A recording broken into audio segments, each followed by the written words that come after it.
تعالیٰ کو جوانی بہت پسند ہے، اس لیے اللہ رب العزت نے خاص طور پہ فرمایا ثم لتسألن یومئذ عن النعیم، کہ قیامت کے دن ان سے اللہ نعیم کے بارے میں پوچھے گا۔ مفسرین اس طرف گئے ہیں اس مختلف اقوال کو بیان کرتے ہوئے کہ نعیم سے مراد یہاں جوانی بھی ہے۔ اللہ خاص طور پر قیامت کے دن تمہاری جوانی سے متعلق تم سے پوچھے گا، جوانی کے دن کیسے گزارے، جوانی کی راتیں کیسے گزاری، جوانی میں کام کیا کیے۔ اب تھوڑی دیر کے لیے ذرا تصور کریں، اللہ اکبر، جب وہ دانا، وہ قادر و قیوم جس کی بارگاہ میں انبیاء بھی نفسی نفسی کہہ رہے ہوں گے، سید الانبیاء کے سوا ہر نبی کی زبان پر نفسی نفسی ہوگا، جب وہ ہم سے ہماری جوانی کے بارے میں سوال کرے گا تو ہم اللہ کو کیا جواب دیں گے؟ ذرا تصور میں لائیے، اپنی راتیں ہم کہاں گزارتے ہیں، اپنے دن ہم کہاں گزارتے ہیں، ہم لقمہ کون سا کھاتے ہیں، ہم گفتگو کیا کرتے ہیں، ذرا تھوڑی دیر کے لیے غور کیجئے۔ اللہ پاک نے ارشاد فرماتا ہے، بہت سارے لوگوں کے دل و دماغ کے اندر یہ خبر ہے، ارے مولانا اللہ تو رحیم و کریم ہے، وہ ہمیں بخش دے گا۔ بے شک اللہ رحیم و کریم ہے، خدا کے رحیم و کریم ہونے میں شک کیا ہے، مگر وہی اللہ قہار و جبار بھی ہے۔ وہ ارشاد فرماتا ہے، ایحسب الانسان ان یترک سدی، کیا انسان یہ تصور کرتا ہے اللہ اس سے حساب نہیں لے گا؟ ضرور حساب لے گا۔ ارشاد فرماتا ہے، فمن یعمل مثقال ذرۃ خیرا یرہ ومن یعمل مثقال ذرۃ شرا یرہ۔ ایک ذرے کے برابر اگر تم نے نیکی کی ہوگی، ذرے کے برابر نیکی کی ہوگی، اللہ اس کو بھی دکھائے گا۔ ذرے کے برابر جرم کیا ہوگا، اللہ اس کو بھی دکھائے گا۔ ذرہ کس کو کہتے ہیں؟ ذرہ، اس لیے ذرہ برابر بھی نیکی کرنے کا موقع ملے تو چھوڑو مت۔ کیوں؟ کیونکہ اللہ تو ذرہ برابر نیکی کا بھی صلہ دینے کا وعدہ کر رہا ہے، اور اس کا اعلان ہے ان اللہ لا یخلف المیعاد، اللہ اپنے وعدے کے خلاف نہیں کرتا۔ ایک مرتبہ ام المومنین سیدہ عائشہ صدیقہ کے دروازے پر ایک فقیر کھڑا تھا، ام المومنین نے اس کو کھجور کا آدھا ٹکڑا دیا، پوری کھجور بھی نہ دے سکی، آدھا ٹکڑا دیا۔ تو لوگوں نے پوچھا امی جان آپ نے آدھی کھجور دی ہے، کیا اس کا بھی صلہ ملے گا؟ فرماتی ہے کیوں نہیں ملے گا، کیونکہ ارشاد ہوتا ہے فَمَن يَعْمَلْ مِثْقَالَ ذَرَّةٍ خَيْرًا يَرَهُ، ذرے برابر بھی کوئی نیکی کرے اللہ اس کا بھی صلہ دے گا۔ یہ کھجور ایک ذرہ نہیں ہے، اس میں تو کروڑوں ذرات کا مجموعہ ہے، جو ذرے کا صلہ دے گا وہ آدھی کھجور کا صلہ کیوں نہیں دے گا؟ لیکن دوسری طرف یہ بھی ہے، اللہ اکبر، وَمَن يَعْمَلْ مِثْقَالَ ذَرَّةٍ شَرًّا يَرَهُ، اگر ایک ذرے برابر جرم کیا ہوگا، ذرے برابر پاپ کیا ہوگا، اس بارے میں بھی تم سے پوچھا جائے گا، وہ بھی تمہیں بتایا جائے گا۔ کسی بہت بڑے مفکر نے کہا تھا کسی نیکی کو چھوٹی سمجھ کر کبھی مت چھوڑو، کیونکہ قطرے قطرے سے دریا بنتا ہے، اور کسی گناہ کو چھوٹا سمجھ کر مت کرو، اس لیے کہ پہاڑوں سے ٹھوکر نہیں لگتی بلکہ چھوٹے چھوٹے پتھروں سے ٹھوکر لگتی ہے۔ ہو سکتا ہے چھوٹے گناہ کی وجہ سے ہی ہماری پکڑ ہو جائے۔ میری قوم کے جوانوں تھوڑا اپنی راتوں کو دیکھو، اپنے دنوں کو دیکھو، ہم کیا کر رہے ہیں؟ اللہ اکبر، موج ہے، مستیاں ہیں، گندگی ہے، گانے ہیں، گندی فلمیں ہیں، راتیں کہاں گزار رہے ہو؟ ایک دن اس مولا کی بارگاہ میں حاضر ہونا ہے۔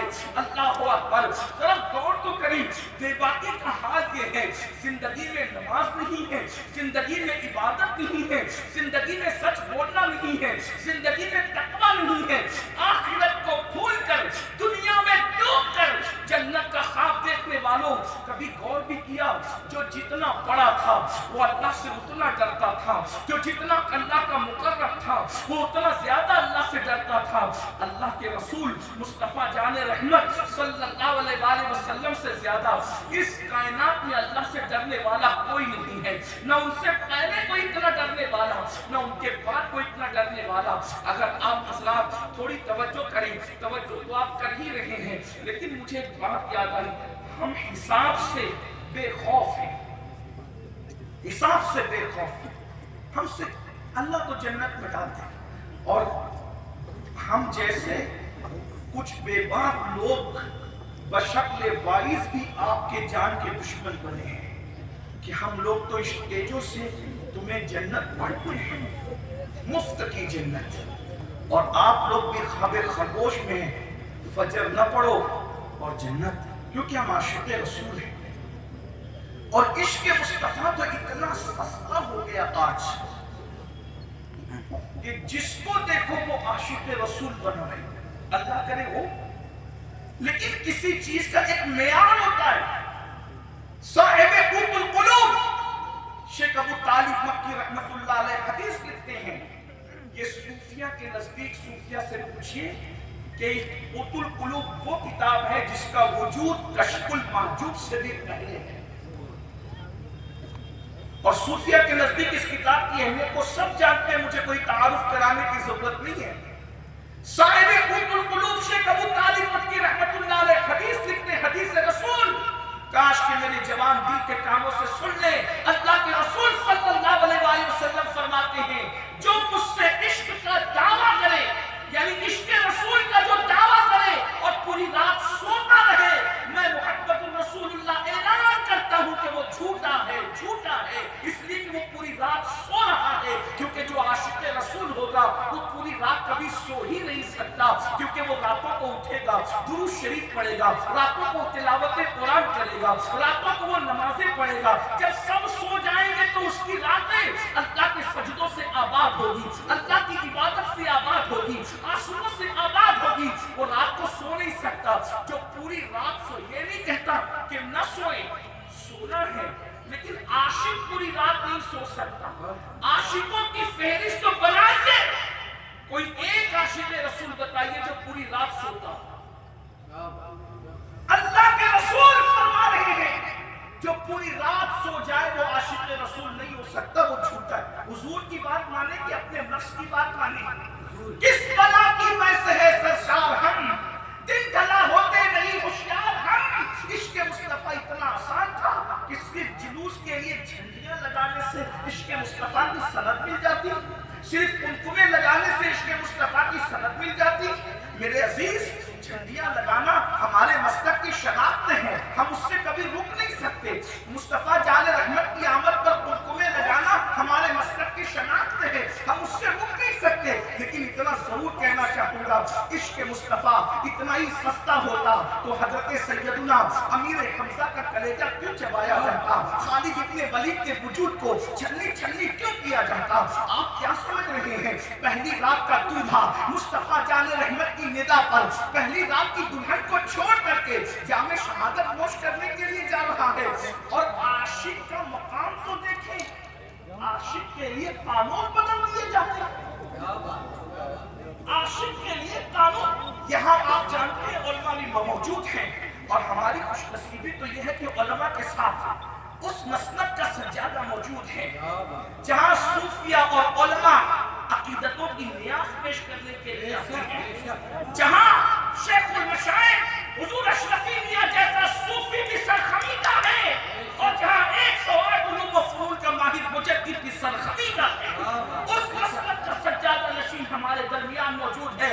علی گڑھ والوں، کتنے خوش نصیب ہو کہ تم اس کے پڑوس اور جوار میں رہتے ہو، جو بیٹا ہے شاہ برکت اللہ کا، جو بیٹا ہے حمزہ مہرلوی کا، جو اس مسلک کا سجادہ نشین ہے، جس کی گلیوں میں بڑے بڑے چلنے کے لیے ان کے کلیجے کانپا کرتے تھے۔ نعرہ تکبیر، نعرہ رسالت، نعرہ برکات۔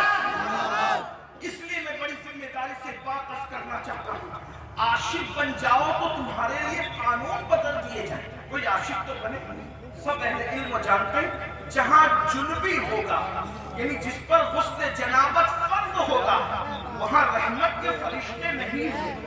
یہ ساری دنیا جانتی ہے، اس میں کسی مسلک کا اختلاف نہیں، کسی مکتبہ فقہ کا اختلاف نہیں۔ یہ حدیث صحیح ستہ میں موجود ہے کہ جہاں جنبی اور کتا ہو، یعنی غسل جنابت جس پہ فرض ہو اور کتا ہو، وہاں رحمت کے فرشتے نہیں ہوں گے، یہ سب کو معلوم ہے۔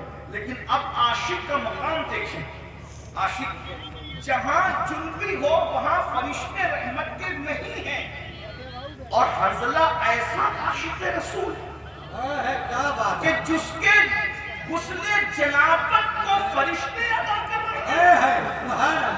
ارے جہاں جنبی وہاں فرشتہ نہیں، اور جہاں فرشتہ وہاں جنبی نہیں. لیکن آخر یہ کیسا غسل جنابت والا ہے جس کے غسل جنابت کو فرشتے ادا کرتے نظر آ رہے ہیں؟ تو گویا کہ بتا دیا گیا سچا عاشق بن جا، تیرے لیے قانون تبدیل کر دیا جائے.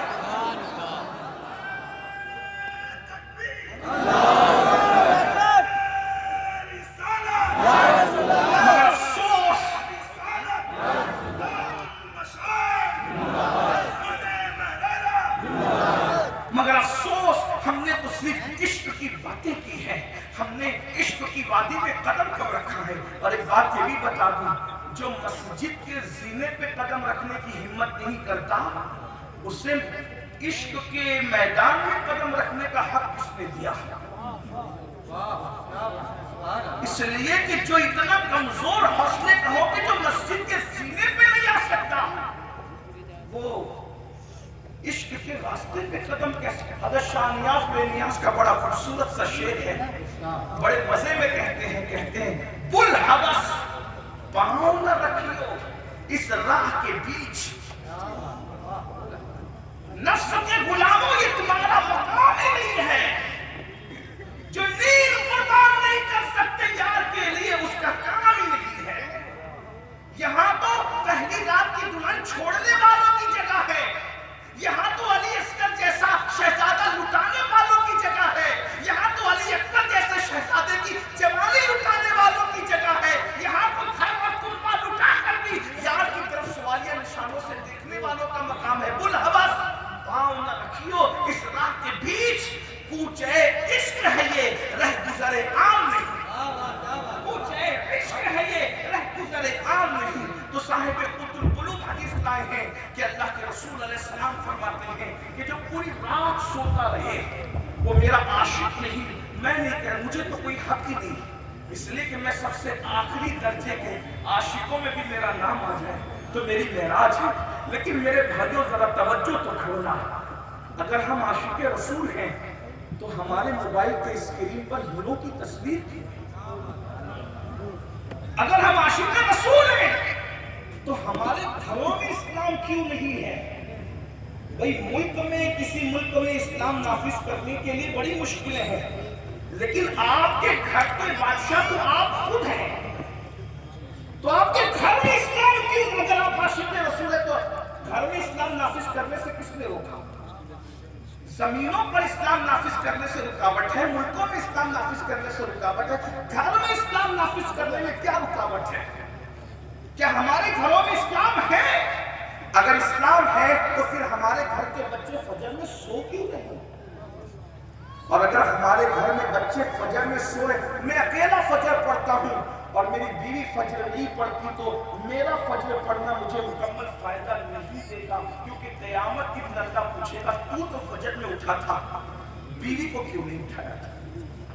اور اگر ماں باپ فجر پڑھتے ہیں اور بچے فجر نہیں پڑھتے تو اللہ فرمائے گا تم تو فجر میں اٹھے تھے، اپنے بچوں کو کیوں اٹھے؟ کیونکہ کلکم رائی وکلکم مسئول عن رعیتہ، ہر شخص حاکم ہے، نگہبان ہے، ذمہ دار ہے، رائی ہے، اور ہر انسان سے اس کے ماتحت کے بارے میں پوچھا جائے گا.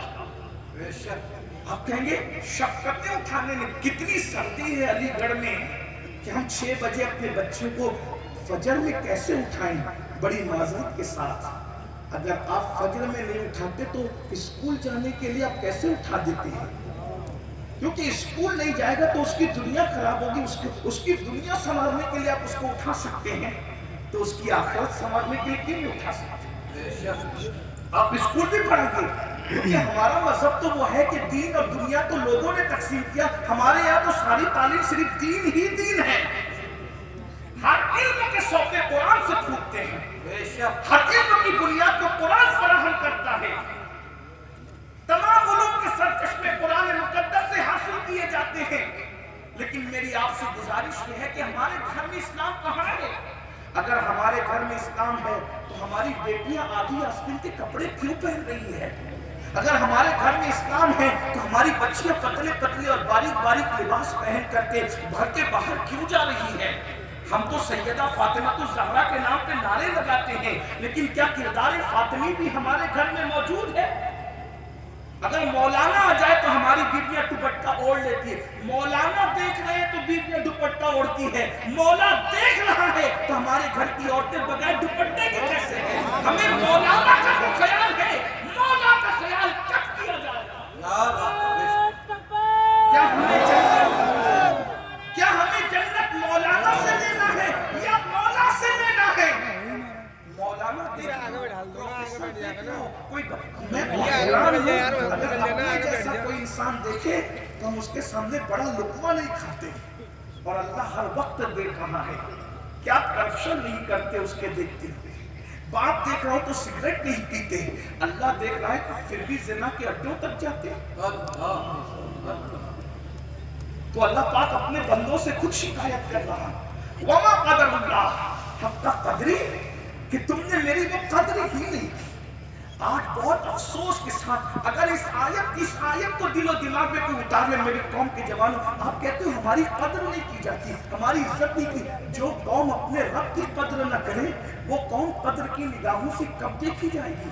جو قوم اپنے رب کی قدر نہ کرے، باپ کی قدر ہے، استاد کی قدر ہے، حتیٰ کہ پوائنٹ پولیس کی قدر ہے۔ اگر پوائنٹ پولیس اگر وہاں پر کھڑا ہو تو بغیر ہیلمٹ کے آپ سگنل سے گزرنے کو تیار نہیں، کیونکہ چالان کٹ جائے گا اور آپ پر جو پینلٹی لگ جائے گی۔ سوچئے تو صحیح، 2000 بچانے کے لیے آپ ملک کے قانون کے پابند ہو گئے، اپنے آپ کو جہنم سے بچانے کے لیے قدرت کے قانون کی پابندی کب کرو گے؟ اور ورنہ یاد رکھنا، میرا اللہ بڑا غیور ہے، وہ رحیم بھی ہے، وہ کریم بھی ہے، مگر غیور بھی ہے۔ تو میں عرض یہ کرنا چاہتا تھا، جو جتنا اللہ کا قریبی ہوگا وہ اتنا زیادہ اللہ سے ڈرنے والا ہوگا، اس کے دل میں اللہ کا اتنا خوف ہوگا، اللہ کے حوالے سے اس کے دل میں اتنی خشیت ہوگی۔ سنیے حضور اللہ سے کتنا ڈرتے تھے، ہم نہیں ڈرتے، جو ہمیں ڈرنے کا حق ہے۔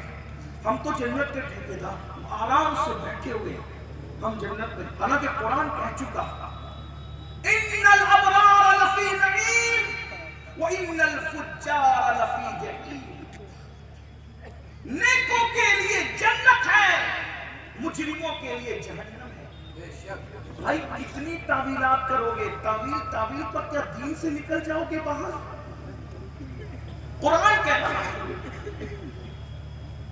فسق و فجور کرو گے تو جہنم کے لیے تیار ہو جاؤ۔ حضور سید المعصومین ہو کر اللہ کو جواب دینے سے ڈرتے ہیں، حالانکہ قیامت کے دن حضور سے کچھ پوچھا نہیں جانا ہے۔ انہیں مالک جنت بنایا، صاحب کوثر بنایا، ان کے ساتھ وعدہ کیا عسیٰ ان یبعثک ربک مقاما محمودا، ہم آپ کو مقام محمود عطا کریں۔ لیکن ایک بات یہاں پر میں آپ کی توجہ کو مبذول کراؤں، مقام محمود کا وعدہ کرنے سے پہلے محبوب کو بھی ایک بات کہی۔ اللہ تعالیٰ محبوب سے کہتا ہے وَمِنَ اللَّيْلِ فَتَهَجَّدْ بِهِ نَافِلَةً لَكَ۔ کیا بات ہے، سبحان اللہ۔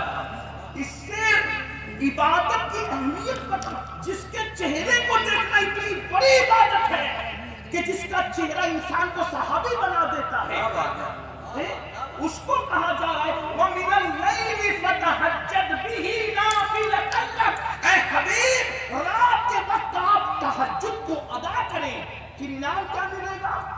عسیٰ ان یبعثک ربک مقاما محمودا، تاکہ اللہ آ رہے تکبیر، آ رہے رسالہ، سبحان اللہ۔ محبوب اللہ نے بغیر عبادت کے محبوب کو یوں ہی سب کچھ کیا، اِنَّا أَعْطَيْنَاكَ الْكَوْثَرَ، ساری کثرت ان کو عطا کی۔ لیکن یہاں ہماری تعلیم اور تربیت کے لیے کہ محبوب کو مقام محمود دینے سے پہلے کہا آپ رات کو تہجد ادا کریں، اسی لیے امت پر تہجد کی نماز نفل ہے اور اللہ کے رسول علیہ السلام پر تہجد فرض تھی، حضور پر تہجد۔ اس سے اس کا بھی ازالہ ہوتا ہے۔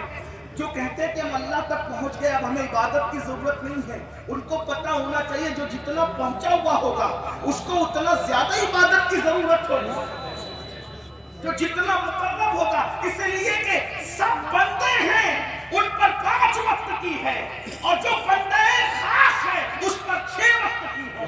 پتہ چلا جو جتنا خاص ہوتا ہے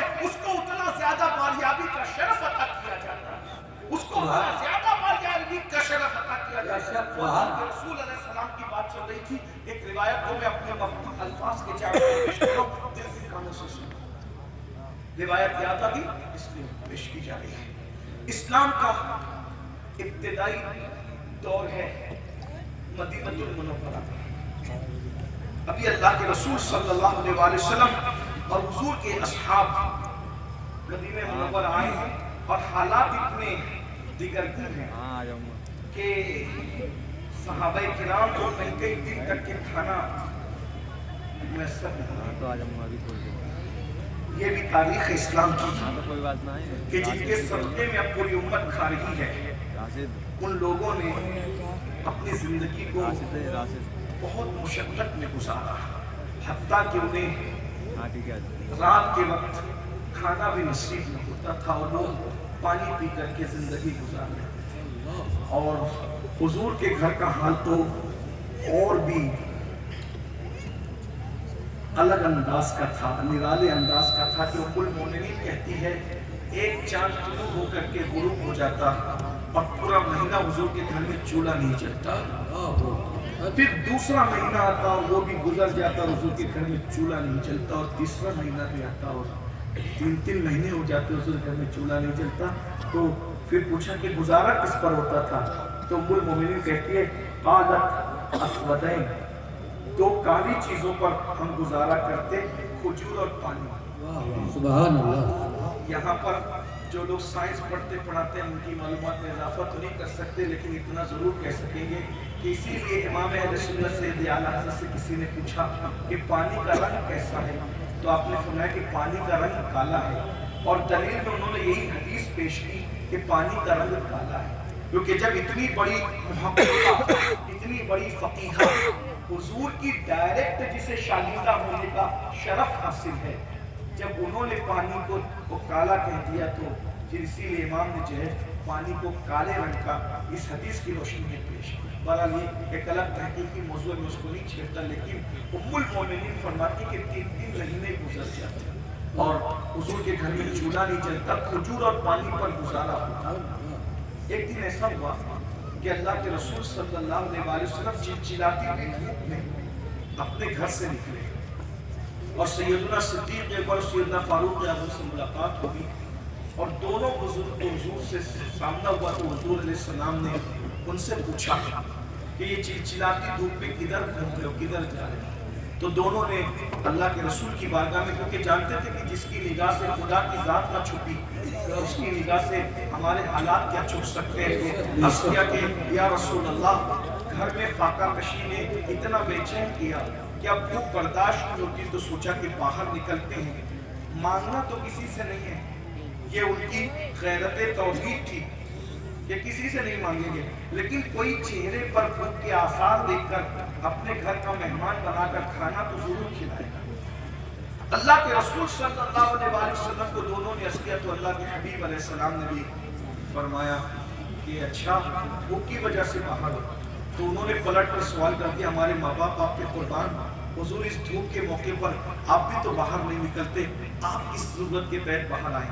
تو آقا کریم علیہ السلام نے فرمایا جس دھوپ نے تمہیں گھر کے باہر کیا، اس دھوپ نے آمینہ کے لال کو بھی اپنے گھر کے باہر۔ یہ واقعات آپ نے خطبہ سے بار بار سنے ہوں گے، لیکن میں آپ کو جہاں لے جانا چاہتا ہوں اس کے لیے مجھے یہ واقعہ بیان کرنا ضروری ہے تاکہ آپ وہاں تک پہنچ سکیں۔ اور اس کے بعد اللہ کے رسول صلی اللہ علیہ وسلم نے دونوں یاروں کو ساتھ لیا، اور ساتھ لے کر کے کسی صحابی کے گھر گئے، ان کے ایک انصاری صحابی تھے اور ان کے باغ، ان کا باغ تھا، وہاں پہنچے تو انہوں نے جلدی جلدی کھجوریں پیش کی اور عرض کیا حضور انتظار فرمائیں، میں بکری کا بچہ بھی ذبح کر کے کھانا بناتا ہوں۔ انہوں نے کھانا رکھ دیا، کھانا سامنے آیا، جب کھانا سامنے آیا تو انہوں نے کہا حضور کھانا جو ہے وہ حاضر ہے، حضور اس کو شرف بخشیں، یہ کھانا حاضر ہے۔ حضور علیہ السلام کبھی صاحب خانہ کو دیکھتے ہیں، گھر والے کو دیکھتے ہیں، اور کبھی کھانے کو دیکھتے ہیں، اور انہوں نے کہا حضور یہ آپ کے لیے، حضور قبول فرمائیں۔ تو حضور علیہ السلام کی آنکھ میں آنسو تھے، حضور نے فرمایا کہ یہ کھانا دیکھ کر مجھے میری بیٹی یاد آئی، حسنین کی مادر، حسنین کی امی جان، جتنے دن کا میں بھوکا ہوں اتنے دن میری بیٹی بھوکی ہے، جتنے دن سے میں نے نہیں کھایا اتنے دن سے میری بیٹی نے بھی نہیں کھایا، اور مجھے کھانا سامنے آتے وقت اپنی بیٹی یاد آ رہی ہے۔ اگر آپ اجازت دیں تو میں تھوڑا سا کھانا اپنی بیٹی کے گھر بھجوا دوں، تاکہ میں کھا رہا ہوں تو میرے علاوہ میری بیٹی بھی کھا لے. یہ ان کی زندگی ہے جن کو ماننا ہماری ایمانیات کا حصہ ہے. بہرحال میزبان نے عرض کیا کہ مولا بندہ پرور غریب پرور سب آپ کا ہے، آپ جو چاہیں کریں. حضور نے کھانا بھجوایا، پھر حضور نے کھانا کھایا، اور کھانا کھانے کے بعد اب اللہ کے رسول علیہ السلام کی کیفیت یہ ہوئی کہ راوی بیان کرتے کہ حضور کی داڑھی آنسوؤں سے تر ہو گئی، اتنا روئے کہ آنسوؤں سے تر ہو گئی.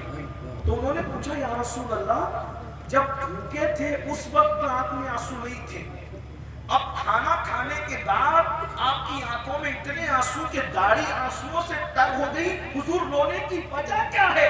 تو اللہ کے رسول صلی اللہ علیہ وسلم فرماتے ہیں یہ ایک جملہ پڑھنے کے لیے حدیث کا میں نے اتنا واقعہ بیان کیا. میری قوم کے جوانوں، میری ماں اور بہنوں، آپ سب کی توجہ چاہتا ہوں، ذرا غور کریں. اللہ کے رسول علیہ الصلوۃ والتسلیم سے جب صحابہ نے پوچھا یا رسول اللہ پیٹ میں کھانا جانے کے بعد آنسوؤں کی اتنی کثرت کیوں ہے کہ داڑھی آنسوؤں سے تر ہو گئی، تو اس وقت میرے آقا فرماتے ہیں اس لیے آنسو آ گئے کہ اللہ نے کتنا لذیذ کھانا مجھے کھلایا. اگر قیامت کے دن اللہ اس کھانے کے بارے میں مجھ سے پوچھے گا تو میں اللہ کی بارگاہ میں کیا جواب دوں؟ یہ کون سوچ رہا ہے؟ یہ سوچ کس کی ہے جس کو قرآن کہتا ہے وَلَسَوْفَ يُعْطِيكَ رَبُّكَ فَتَرْضَىٰ، اے محبوب آپ کا رب آپ کو عنقریب اتنا عطا کرے گا کہ آپ راضی ہو جائیں گے.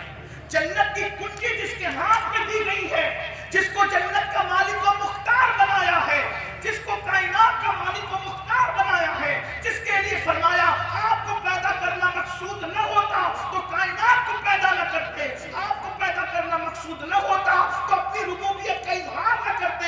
اللہ اکبر.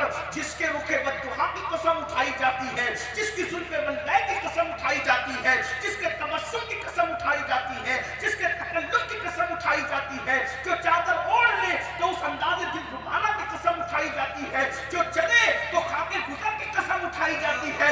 اندازہ فرمائے اس رسول کے خوف اور خشیت کا عالم یہ ہے کہ ایک مرتبہ کھانا پیٹ گیا ہے کئی دنوں کے بعد، تو کہہ رہے ہیں اس کھانے کے بارے میں اللہ پوچھے گا، اور حضور رو رہے ہیں کہ میں کیا جواب، محبوب رو رہے کہ کیا جواب دوں گا. اور ہم سے کہا گیا میں تم سے تمہاری جوانی کے بارے میں پوچھوں گا. سوچو تو صحیح نا، پوری رات بھوکا کھا کر کے تھوکنے والوں مجھے بتاؤ اللہ کو جواب کیا؟ نرم گدوں پہ لیٹ کر کے گندی فلمیں دیکھنے والوں اللہ کو جواب کیا؟ آؤ کسی طرف چلتے ہیں.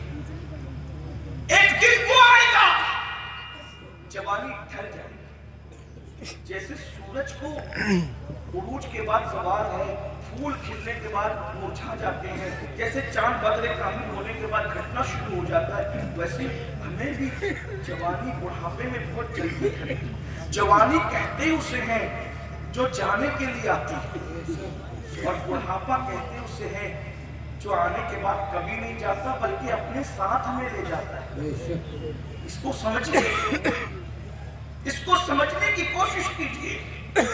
جوانی کو انجوائے کے نام پر گناہوں کی دہلیز پر چلانے والوں ایک لمحہ گزر رہا ہے. اللہ کے رسول علیہ السلام کو تسلیم فرماتے ہیں ہر آنے والی صبح ہر انسان سے مخاطب ہو کر کہتی ہے یہ آج جو دن آیا ہے دوبارہ تیری زندگی میں کبھی نہیں آئے گا. کچھ اچھے اعمال کر لینا، گناہ مت کرنا. کچھ اچھے اعمال کر لینا، گناہ مت کرنا. کچھ اچھے اعمال کر لینا، گناہ مت کرنا. اور ایک بات آپ کو بتاؤں گفتگو کو سمیٹتے میرے عزیز، اللہ کو جیسے جوانی پسند ہے ویسے جوانی کی عبادت بھی پسند ہے. الترغیب والترہیب میں اللہ کے رسول علیہ السلام کا یہ فرمان موجود ہے. اللہ کے رسول علیہ السلام و تسلیم فرماتے ہیں کہ اللہ تبارک و تعالیٰ فرماتا ہے کہ میرا سب سے محبوب ترین بندہ وہ ہے، سب سے بڑا محبوب اپنی مخلوق میں میرا سب سے بڑا محبوب بندہ وہ ہے جو جوانی میں اپنے آپ کو گناہوں سے بچاتا ہے. اس سے بڑا کوئی محبوب نہیں ہے. اپنے عام بندوں کے اندر جن کو محبوبیت کا مقام دیا ہے، جو جوانی میں اپنے آپ کو گناہ سے بچا لے. اور یہاں تک فرمایا اللہ تبارک و تعالیٰ ان بندوں پہ ناز کرتا ہے، فرشتوں پہ مباحات فرماتا ہے جو نوجوان